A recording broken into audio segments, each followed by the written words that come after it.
Hello，大家好，歡迎嚟到天下知多啲，我係 Dennis。唔好睇少我後邊呢張嘢啊，成2億美金喺度啊！紐森咧就為咗德州，就令到加州要使2億美金，合唔合理呢？就係為咗一個不民主嘅選舉。我哋或者聽下我哋嘅前任州長 Arnold Schwarzenegger 講乜嘢喎？ Look, I've sat there in Sacramento. I've listened to the politicians for 7 years.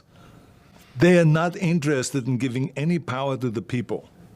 The only interest that they have is to take power away from the people and grab it themselves.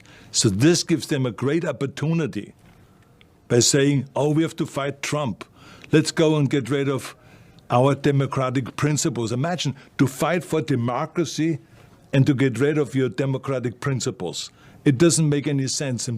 咁佢都好明顯啊，講咗俾我哋知啊，呢個根本我哋已經係有一個民選嘅委員會去劃呢個選區嘅。如果我哋真係撐民主嘅，冇可能要反對呢個委員會佢嘅工作噶嘛。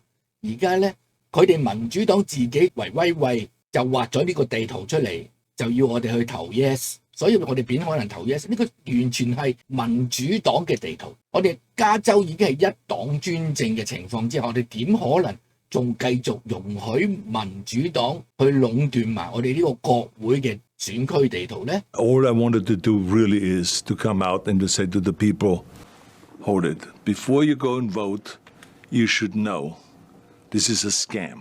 And vote no on Proposition 50. 記得要投票，係投反對票。我哋多謝大家收睇，我哋下次再見，拜拜。